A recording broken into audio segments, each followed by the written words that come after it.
శ్రీ సీతారామచంద్ర స్వామి పరబ్రహ్మణ్యే నమః. ఆపదామపహత్తారం ధాతారం సర్వసంపద లోకాభిరామం శ్రీరామం భూయో భూయో నమామ్య. భగవద్బంధులందరికీ కూడా శుభోదయం. ఈ రోజున మనం బతుకమ్మ పండుగ గురించి కొంత తెలుసుకునే ప్రయత్నం చేద్దాం. ముందుగా ఏంటంటే ఒక ఇద్దరు ముగ్గురు మాతలు ఈ పండగల కన్ఫ్యూజన్ ఉంది స్వామి, ఈ బతుకమ్మ పండుగ ఎప్పుడు చేయాలి, దసరా ఎలా ఉన్నాయని అడిగారు. అయితే ఈసారి ఏంటంటే మనకు తిథిద్వయం, అంటే ఒక్కొక్క రోజు 2 తిథులు వచ్చాయి. దానివల్ల ఏ పండగ ఎప్పుడు చేయాలనేది నిర్ణయం చేయలేకపోతున్నారు. అమావాస్య రోజున మనకు మొదటి బతుకమ్మ, అది దాంట్లో వివాదం లేదు. ఎంగిలి పువ్వు బతుకమ్మ అంటారు కదా, అది అమావాస్య అంటే రేపు ఆదివారం 21వ తారీఖు అమావాస్య రోజున మనకు మొదటి బతుకమ్మ. అంటే అక్కడి నుంచి 9వ రోజు మనకు సద్దుల బతుకమ్మ. 9 రోజులు మనం ఆడతాం. 9వ రోజు సద్దుల బతుకమ్మ. దాంట్లో తిథితో సంబంధం లేదు వాస్తవంగా. అయితే ప్రతిసారి కూడా మనకు దుర్గాష్టమి రోజున మనం సద్దుల బతుకమ్మ ఆడతాం. కానీ ఈసారి ఏమైందంటే అదే రోజున తిథిద్వయం, అంటే అష్టమి నవమి కలిసి వచ్చాయి. అయితే అష్టమిని ఆచరించేవాళ్ళు, ఇప్పుడు మనకు దుర్గా నవరాత్రులు, అమ్మవారి నవరాత్రులు ఉన్నాయి కదా, నవరాత్రులు ఆచరించేవారు మాత్రము మనకు 30వ తారీఖు ఉదయం ఉంది కాబట్టి ప్రాతకాలంలో ఉండాలి. అన్ని రకాల ఉత్సవాలకు, శుభాలకు, పండగలకు ప్రాతకాలం బ్రహ్మకాలంలో ఉంటేనే ఆ పండగని ఆచరిస్తారు. కాబట్టి 30వ తారీఖు దుర్గాష్టమిని ఆచరిస్తున్నారు కాబట్టి మన వాళ్ళంతా 30వ తారీఖు అని అనుకుంటున్నారు. కానీ 29వ తేదీ మనకు సద్దుల బతుకమ్మ. ఎందుకంటే 29వ తేదీ మధ్యాహ్నం నుంచి అష్టమి ప్రారంభమైంది. మధ్యాహ్నం నుంచి కాబట్టి మనం బతుకమ్మ ఆడుకునేది సాయంత్రం కాబట్టి సాయంత్రం అష్టమి ఉంటుంది, అదేమి ఇబ్బంది లేదు. కానీ నవరాత్రులు చేసేవారు, అంటే దుర్గా అమ్మవారి దేవాలయాల్లో చేసేవారు అష్టమి 30వ తారీఖు ఉదయం ఉంది కాబట్టి 30వ తారీఖు వాళ్ళు ఆచరిస్తున్నారు. అది ఆగమశాస్త్రం, అది శాక్తేయానుసారం చేసేటటువంటి క్రతువులు, అది వాటికి వివాదం లేదు. అయితే మనకు ఏంటంటే మన తెలంగాణ ప్రాంతంలో మాత్రమే ఈ బతుకమ్మ ఆచరణలో ఉంది. ఇది దేశవ్యాప్తంగా ఉన్నటువంటి పండగ కాదు కాబట్టి మన వాళ్ళంతా కొంచెం కన్ఫ్యూజ్ అవుతున్నారు. 10వ రోజు అష్టమి వస్తుందిగా స్వామి, 10వ రోజు ఎట్లా ఆడతామని చెప్పి. కానీ వాస్తవంగా అష్టమితో కానీ నవమితో కానీ బతుకమ్మ పండగకి సంబంధం లేదు. అమావాస్య నుంచి 9వ రోజు, అమావాస్య 1, పాడ్యం నుంచి అష్టమి, అవి 8 రోజులు. కాబట్టి మనం అమావాస్య నుంచి లెక్క పెడితే 9వ రోజు, ఏ రోజైనా సరే, ఏ తిథి అయినా సరే, ఆ రోజున మనం సద్దుల బతుకమ్మని ఆడతాం. దీంట్లో వివాదం లేదు. 2వ తారీఖు గురువారం మనకు దసరా పండుగ, దాంట్లో వివాదం లేదు. ఎందుకంటే ప్రాతకాలంలోనే మనకు దశమి ఉంది కాబట్టి అది ఇబ్బంది లేదు. అయితే ఈ బతుకమ్మ పండుగ జరుపుకోవడానికి, 9 రోజులు జరుపుకోవడానికి ఒక చారిత్రక నేపథ్యం ఉంది. అయితే పురాణాల్లో ఈ బతుకమ్మకు సంబంధించినటువంటి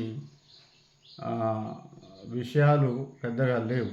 ఇదేంటంటే చారిత్రక ఆధారమైనటువంటి ఒక కథ మనకు తెలంగాణ ప్రాంతంలో ప్రచారంలో ఉంది. అతి ప్రాచీన చరిత్రలో ఉన్నటువంటి నేపథ్యాన్ని మనం చూద్దాం. అంటే కొన్ని ప్రాంతీయ ఆచారాల్లో కొన్ని కథలు ఉన్నాయి. వాటికి సంబంధించినటువంటి నేపథ్యానికి సంబంధించినటువంటి శాసన ఆధారాలు ఏవి పెద్దగా లేవు. కానీ ఇప్పుడు మనం చెప్పుకోబోయే నేపథ్యం మాత్రం చరిత్రలో ఉంది. అంటే పూర్వము మనకు, అంటే 9వ శతాబ్దంలో మనకు ఇక్కడ చాళుక్య రాజులు పరిపాలించారు. మన తెలంగాణ ప్రాంతాన్ని చాళుక్య రాజులు అంటే ముఖ్యంగా తెలంగాణలో కరీంనగర్, వేములవాడ ప్రాంతాన్ని చాళుక్య రాజులు, మొత్తం తెలంగాణ ప్రాంతాన్ని రాష్ట్రకూటులు పరిపాలించారు. రాష్ట్రకూటులు కానీ చాళుక్యులు కానీ తెలుగు రాజులే. మనకు శాతవాహనులు, తర్వాత ఇక్ష్వాకులు, బృహత్పలాయనులు, ఆనందగోత్రికులు, శాలంకాయనులు, పల్లవులు, తర్వాత మనకు చాళుక్యులు వచ్చారు. చాళుక్యులు పరిపాలిస్తున్న కాలంలోనే తమిళ ప్రాంతంలో చోళులు పరిపాలించారు, చోళరాజులు.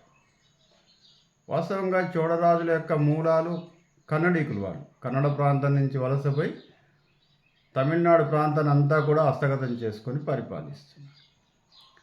చోళులకి రాష్ట్రకూటులకి బాగా యుద్ధాలు జరిగేవి. 9వ శతాబ్దం మొత్తం కూడా యుద్ధాలే. రాష్ట్రకూటులు తెలుగు వాళ్ళుగా బలమైనటువంటి రాజులు, సమవుజ్యులుగా ఉండేవాళ్ళు. అంటే వాళ్ళు వీళ్ళ మీద యుద్ధం చేసినా, వీళ్ళు వాళ్ళ మీద యుద్ధం చేసినా సమవుజ్యులుగా ఉండేవాళ్ళు. రాష్ట్రకూటుల్లో మనకు చివరి రాజు అయినటువంటి సుమారు 950-960 ప్రాంతంలో మనకు తైలపాడు అనే ఒక రాజు ఉన్నాడు రాష్ట్రకూటులు. తైలపాడు అనేటువంటి రాజు చాళుక్య రాజు అయినటువంటి కర్గుడు అనేవాడిని సంహరించి, అంటే కర్గుడు కొంచెం అసమర్థుడు, అతన్ని సంహరించి కళ్యాణి చాళుక్య రాజ్యం అనే ఒక రాజ్యాన్ని స్థాపించాడు. చాళుక్యుల్లోనే ఒక వేరుపడ్డటువంటి, ఇద్దరు కూడా తెలుగువారే, కానీ ఈ కరీంనగర్ ప్రాంతాన్ని హస్తగతం చేసుకొని కళ్యాణి చాళుక్య రాజ్యం అనే ఒకటి స్థాపించాడు. అక్కడ ఒక సామంతరాజుని ఏర్పాటు చేశాడు. చేసిన తర్వాత మళ్ళీ చోళరాజులతో యుద్ధమైంది. చోళరాజుతో యుద్ధమైనటువంటి సమయంలో ఇక్కడ సత్యాశ్రయుడు అనేటువంటి రాజు పరిపాలిస్తున్నాడు. కర్గుని కుమారుడు సత్యాశ్రయుడు. సత్యాశ్రయుడిని చోళరాజులు ఓడించారు. అంటే చోళరాజుల్లో మనకు రాజరాజు అని ఒక గొప్ప మహారాజు ఉంటాడు. ఈ రాజరాజు ఏమిటంటే వేములవాడలో ఉన్నటువంటి రాజరాజేశ్వరుడు యొక్క భక్తుడు. అతను ఎప్పుడు యుద్ధానికి వచ్చినా కూడా రాజరాజేశ్వరుని ఆలయంలో పూజలు చేసిన తర్వాతనే యుద్ధం చేస్తాడు. ఇది మన వేములవాడలో ఉన్నటువంటి దేవాలయంలో. ఆ విధంగా యుద్ధాలు చేసిన తర్వాత ఓడిపోవడము గెలవడము ఏదో జరిగేది. అక్కడ ఉన్నటువంటి శివలింగానికి ఆకర్షితుడయ్యాడు రాజరాజు. ఆ విధంగా శివలింగాన్ని, ఇలాంటి శివలింగాన్ని కానీ లేదా ఇదే శివలింగాన్ని కానీ తన రాజ్యంలో, చోళరాజ్యం అంటే తంజావూరుని రాజధానిగా చేసుకొని చోళరాజ్యాన్ని పరిపాలిస్తున్నాడు రాజరాజు. రాజరాజు యొక్క కుమారుడు రాజేంద్ర చోళుడు. ఇతను చాలా బలవంతుడు. దాదాపు ఒక 30 సంవత్సరాలు తమిళ ప్రాంతాన్ని ఏకఛత్రాధిపత్యంగా పరిపాలించాడు. అంటే నాన్నగారి యొక్క కోరిక ఏమిటి? వేములవాడలో ఉన్నటువంటి రాజరాజేశ్వరుని దేవాలయంలో ఉన్నటువంటి శివలింగాన్ని తంజావూరులో ప్రతిష్ఠ చేయాలి. రాజేంద్ర చోళుడు సత్యాశ్రయుడి మీద యుద్ధం ప్రకటించేసి సత్యాశ్రయుడిని ఓడించి ఇక్కడ ఉన్నటువంటి దేవాలయంలో, వేములవాడలో ఉన్నటువంటి రాజరాజేశ్వర దేవాలయంలో ఉన్నటువంటి శివలింగాన్ని పెకిలించుకొని తీసుకెళ్తాడు. తీసుకెళ్ళి తన తండ్రికి బహుమతిగా ఇస్తాడు, రాజరాజుకు బహుమతిగా ఇస్తాడు. చాలా సంతోషంతో సుమారు 1006 ప్రాంతంలో ఒక పెద్ద దేవాలయాన్ని అక్కడ నిర్మిస్తాడు. దాని పేరు బృహదీశ్వరాలయము. ఇప్పుడు తంజావూరులోనే ఉంది. ప్రపంచంలోనే అత్యంత గొప్పనేటువంటి కట్టడము, శిల్పకళ. అది చాలా ఎత్తైనటువంటి బృహదీశ్వరాలయం. బృహత్ అంటేనే పెద్దది. ఆ స్వామి పేరు కూడా బృహదీశ్వరుడు. ఈ శివలింగాన్ని తీసుకుపోయి అక్కడ ప్రతిష్ఠించిన తర్వాత ఇక్కడ ఉన్నటువంటి మన కళ్యాణి చాళుక్య రాజ్యంలో ఉన్నటువంటి భక్తులు, ముఖ్యంగా మహిళలు చాలా బాధపడతారు. తర్వాత ఏంటంటే శివలింగంతో పాటు అమ్మవారి విగ్రహం కూడా ఉంటుంది పక్కన. బృహదీశ్వరుడు, బృహదమ్మ అనేవారు. బృహదీశ్వరుడు అంటే శివుడే, బృహదమ్మ అంటే పార్వతి. మా బృహదమ్మను వేరు చేసి మా స్వామిని తీసుకెళ్ళారని చెప్పేసి మరి ఏ విధంగా నిరసన చెప్పాలి అనేటువంటి ఉద్దేశంతో, ఎందుకంటే బలవంతుడు, చోళరాజులు చాలా బలవంతుడు, వాళ్ళని ఏమీ చేయలేము. ఇక్కడున్న కళ్యాణి చాళుక్య రాజులందరూ ఓడిపోయారు. ఇక్కడ చోళరాజ్యాన్ని ప్రతిష్ఠించే పనిలో వాళ్ళు ఉన్నారు. కాబట్టి ఏ విధంగా మనం పూర్తిగా సామంతులం అయిపోయామనేటువంటి బాధతోటి 9 రోజులు ఎత్తైనటువంటి పూలతోని బృహదమ్మ అనే పేరు. బృహదమ్మ అంటే గౌరమ్మ. అందుకే బతుకమ్మని పూల గౌరమ్మ వ్రతము అంటారు. 9 రోజులు చేసేటటువంటి. ఆ విధంగా బృహదమ్మను పూలతో పేర్చి శివుడి నుంచి వేరు చేశారు. అమ్మ, శివుడు లేకుండా నువ్వు ఒక్కదానివే ఒంటరిగా ఉన్నావని చెప్పేసి పాటలు పాడేవారు. ఇప్పటికి కూడా మనకు బతుకమ్మ పాటల్లో శివుని నుంచి వేరైనటువంటి పార్వతీ పాటలు ఎక్కువగా ఉంటాయి. ఆ విధంగా పాటలు పాడి 9 రోజులు అహోరాత్రులు ఉదయము సాయంత్రం కూడా వారి నిరసనను తెలియజేశారు చోళరాజులకు. ఈ విషయము వార్తాహరుల ద్వారా చేరింది. అక్కడంతా మహిళలందరూ కూడా బాధపడుతున్నారు. వారి శివలింగాన్ని తీసుకొచ్చామని చెప్పేసి, అమ్మవారు ఒక్కరే అక్కడ ఉన్నారని చెప్పేసి బాధపడుతున్నారు. ఈ విధంగా వారి నిరసనని 9 అమావాస్య నుంచి మొదలుపెట్టి అష్టమి వరకు కూడా ఈ విధంగా చేస్తున్నారు మహారాజా అని చెప్పేసి వార్తాహరులు కొందరు తంజావూరుకి వార్తను పంపించారు. అయితే శివలింగానికి ఆకర్షితుడై తీసుకెళ్ళాడే తప్ప ఈ భక్తుడిని ఇబ్బంది పెట్టేటటువంటి మనస్తత్వం కాదు ఆయనది. వెంటనే రాజేంద్ర చోళుడు ఏం చేస్తాడంటే తీసుకొచ్చిన శివలింగాన్ని ఇక్కడే పెట్టుకొని ఇలాంటి శివలింగాన్ని ఒకటి తయారు చేసి మళ్ళీ మనం వేములవాడలో ప్రతిష్ఠ చేద్దామని చెప్పేసి వేములవాడకు ఒక శివలింగాన్ని తీసుకొచ్చేసి అది కర్ణాటక ప్రాంతంలో నుంచి తయారు చేయించేసి ఆ శివలింగాన్ని తీసుకొచ్చేసి రాజరాజేశ్వరుని ఆలయంలో ప్రతిష్ఠ చేస్తాడు. ఇప్పుడు బృహదీశ్వర ఆలయం తంజావూరులో ఉన్నటువంటి శివలింగము, ఇప్పుడున్న వేములవాడలో ఉన్నటువంటి శివలింగము ఏకరూపంలోనే ఉంటాయి, ఏమాత్రం తేడా ఉండదు. ఆ విధంగా మళ్ళీ మన బృహదీశ్వరుడు మళ్ళీ మనకు వచ్చాడని చెప్పేసి 9 రోజుల తర్వాత 10వ రోజున మంచి సంబరాలు చేసుకుంటారు, పండగ చేసుకుంటారు. 9 రోజులే బ్రతకమ్మ. బృహదమ్మ కాస్త బ్రతకమ్మ అయిపోయింది. దీన్ని పూల గౌరీ వ్రతము అంటారు. పూలతోను చేసే గౌరీ వ్రతం, గౌరీ పూజ. అయితే ఈ పూజని తెలంగాణ ప్రాంతంలోనే చేశారు కాబట్టి తెలంగాణ ప్రాంతంలో ఉన్నటువంటి ఇప్పుడున్నటువంటి జిల్లాల్లోనే దీని వ్యాప్తి ఎక్కువగా ఉంది. కళ్యాణి చాళుక్యులు ఏర్పడకముందు చాళుక్య రాజులు ఆంధ్ర ప్రాంతాన్ని పరిపాలించినప్పటికి కూడా అక్కడ మహిళలు ఎవరూ కూడా ఈ బ్రతకమ్మని ఆడటం మనకు చరిత్రలో ఎక్కడా లేదు. కాబట్టి తెలంగాణ ప్రాంతంలో ముఖ్యంగా కరీంనగర్, వరంగల్ జిల్లాల్లో, ఉత్తర తెలంగాణలో దీని ప్రభావం బాగా ఉంటుంది.